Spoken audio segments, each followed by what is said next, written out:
Hello, नमस्कार. मी भक्ती. रेहा butterfly आपल्या YouTube चॅनलला तुम्हा सर्वांचं खूप खूप खूप स्वागत आहे. तर सर्वप्रथम सर्वांना होळीच्या खूप खूप खूप शुभेच्छा. जशी होळीमध्ये आपण कलरने साजरी करतो, तसंच सगळ्यांच्या आयुष्यात कलरफुल आयुष्य तुमचं सुंदर होऊन जाऊ दे, हीच देवाकडे प्रार्थना. तर आज मी तुमच्यासाठी सर्वांसाठी घेऊन आलेली आहे होळी स्पेशल, ते म्हणजे पुरणपोळी, जी सर्वांची आपल्या आवडती असते. तर पुरणपोळी करण्यामागे एक छोटीशी वेगळी टीप मी घेऊन आलेली आहे, जेणेकरून तुमची पुरणपोळी लवकरात लवकर होईल. तर ती टीप बघण्यासाठी तुम्ही आवर्जून ही व्हिडिओ पूर्ण बघा, जेणेकरून तुमचाही वेळ वाचेल आणि तुमच्याही पुरणपोळ्या फटाफट होतील. चला तर मग बघूया पुरणपोळी कशी करायची. तर आपण ही पाऊण पेलाभर चणा डाळ घेतली आहे, हरभरा डाळ. ती आपण 2 तास भिजत ठेवली आहे. तुम्ही भिजत नाही ठेवली तरी चालते. ती डायरेक्ट कुकरमध्ये आपण शिट्टी करून घेऊ. जर तुम्ही भिजवली नसाल तर 4 शिट्ट्या करून घ्या आणि जर 2-3 तास भिजवली असेल तर आपण 2 ते 3 शिट्ट्यांमध्ये ती भिजते. आता आपण ही कुकरमध्ये टाकून घेऊ. तर आपण आता ही कुकरमध्ये चणा डाळ टाकून घेऊ. त्यामध्ये शिजेल इतकं पाणी टाकून घेऊ आपण.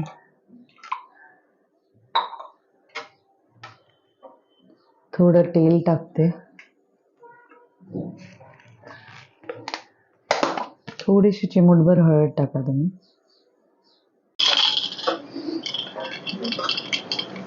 आणि आपण हे मिक्स करून त्याचं झाकण लावून आपण 2 ते 3 शिट्ट्या त्याच्या काढून घेऊ आणि या शिट्ट्या होईपर्यंत कणिक भिजवून घेऊ. तर आता मी हे एक वाटीभर पीठ कणिक घेतलेलं आहे, ते आपण भिजवून घेऊ. त्यामध्ये थोडी किंचितशी हळद टाकू. मीठ तुम्हाला हवं असेल तर टाका.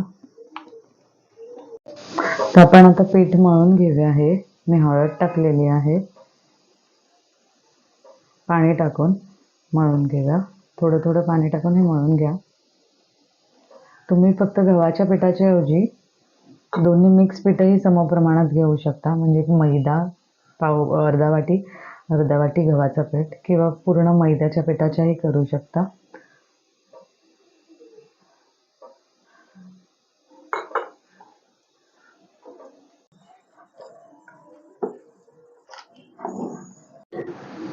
तर आपलं आता पीठ मळून झालेलं आहे.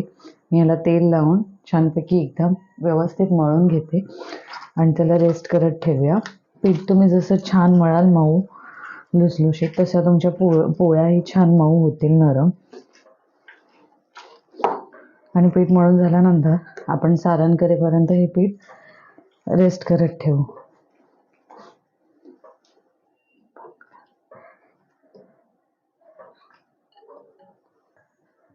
तर आपलं आता हे पीठ छान मळून झालेलं आहे. थोडंसं तेल लावून त्याला झाकून ठेवून देऊ आपण. तर आपली ही आता चणा डाळ शिजलेली आहे, हे बघा. तर आपण ह्याचं पाणी काढून घेऊ.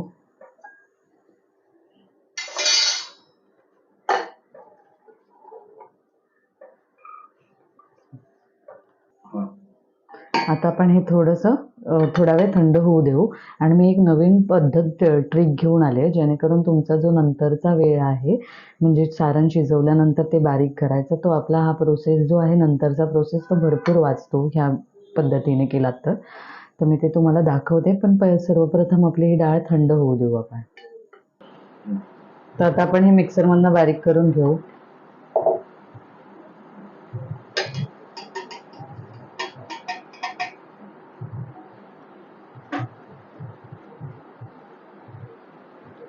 ज्या प्रमाणात आपण चणा डाळ घेतलेली त्याच समप्रमाणात आपण गूळ घेतलेला आहे.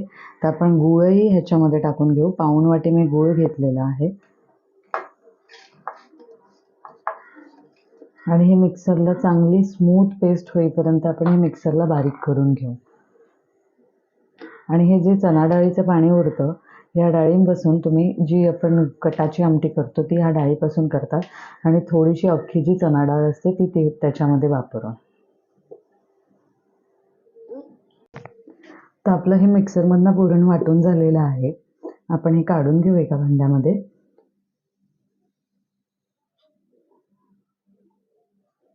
काढून घेऊ आणि मग गॅसवरती गरम करून घेऊ. हे असं केल्याने तुमचा जो नंतरचा वेळ असतो पुरणपात्रामध्ये गरम करायचा, बारीक करायचा आणि किंवा तुम्ही चाळणीवरून चाळून घ्यायचा जो वेळ असतो तो भरपूर आपला वाचला जातो यामध्ये.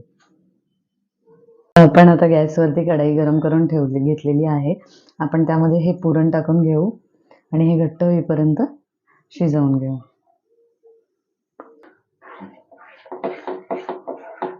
आपण आता हे छान घट्ट होऊ देऊ.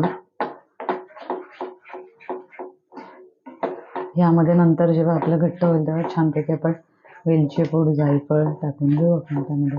पण सर्वप्रथम यातलं जे एक्सेस पाणी आहे ते निघून जाऊ दे.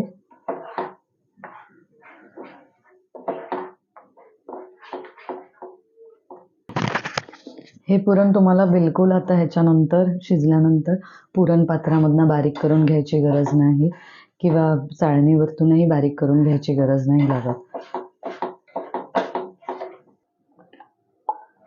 आपण ह्यामध्ये थोडंसं अर्धा चमचा तूप टाकून घेऊ.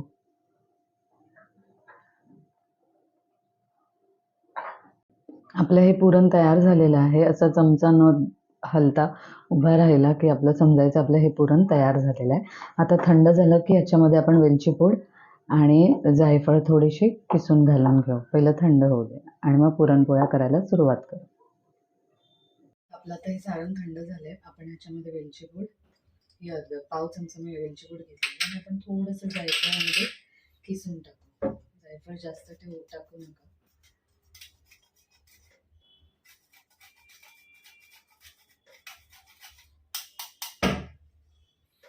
आणि हे मिक्स करून घेऊ. आपण थंड ह्यामध्ये अशाने टाकतो कारण थंड झाल्यानंतर तुम्ही टाकलात तर ती वेलचीची पूड आणि तशीच राहते, म्हणजे चव लागते तुम्हाला. गरम हवेमध्ये टाकली तर त्याची टेस्ट लागत नाही. हे आपलं पीठ भिजवून ठेवलेलं ते थोडासा असं हात मारून घेऊ, लावून घेऊ आणि मग ह्याचे गोळे करून घेऊ. थोडं जास्तच पीठ घ्या, गोळा मोठाच करा.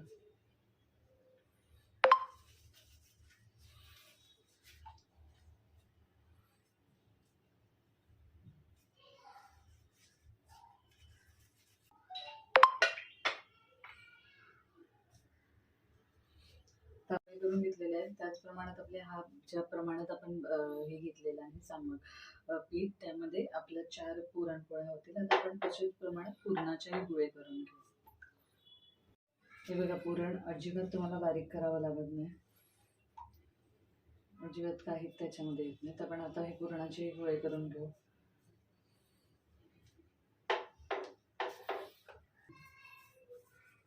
आपले आता पुरणाचे गोळे करून झालेले आहेत. आपल्या हे जे आपण सामान घेतलं त्यामध्ये आपले 4 पुरणपोळ्या होतात. तर आपण आता पुरणपोळ्या करायला सुरुवात करू. मी हा फडक्यावरती करून दाखवते कारण गव्हाच्या ज्या आपण पुरणपोळ्या बनवतो त्या आपल्याला मोस्टली चिकटतात. जर मैद्याच्या केल्यात तर नाही चिकटणार. मग तुम्ही ह्याऐवजी पोळपाटावरती तुम्ही फडकाही घेऊ शकता किंवा एक पेपरही घालून ह्या लाटू शकता, मग त्या चिकटत नाही.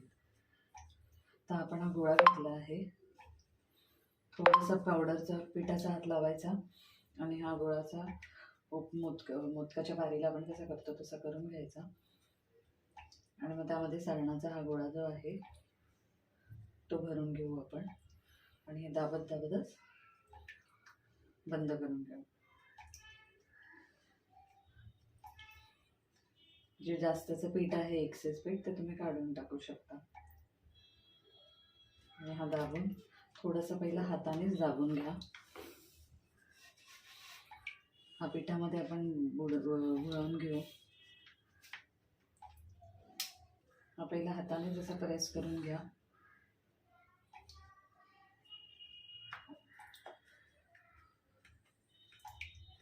म्हणजे जास्त लाटावी नाही लागत ते. आणि आपल्याला हे नाही हलवायचं, आपल्याला पोळपाट हलवावं लागणार आहे ह्यामध्ये.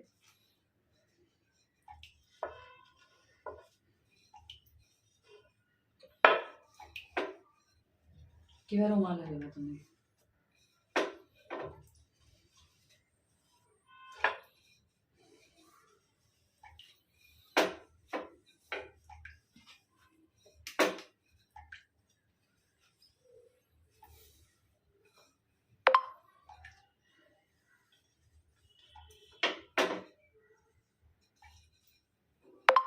आणि आपण बाजूला तवा तापत ठेवलेला आहे.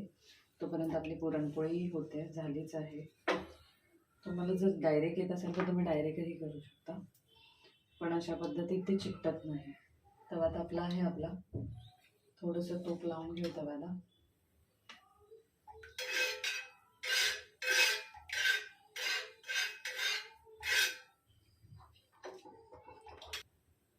तर आपला हा तवा छानपैकी तापलेला आहे.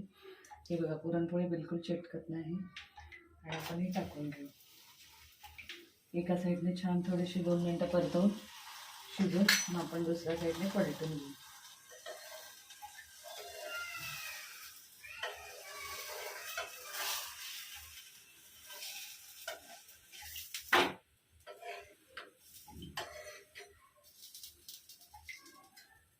थोडंसं तूप लावून घेऊ. छानपैकी तुपातही भाजून घ्या.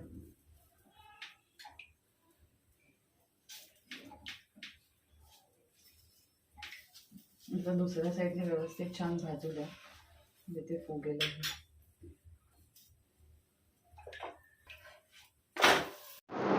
बघा कशी छान अशी फुगलेली आहे. गव्हाच्या पिठाच्याही छान फुगतात. तुम्ही नक्की करून बघा अशा पद्धतीने.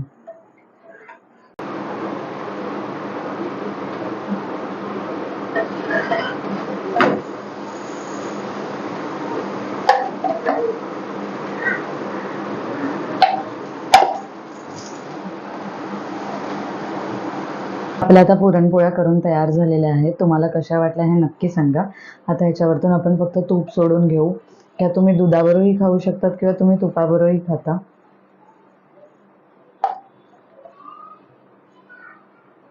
छानपैकी अशा ह्या पुरणपोळ्या तयार आहेत.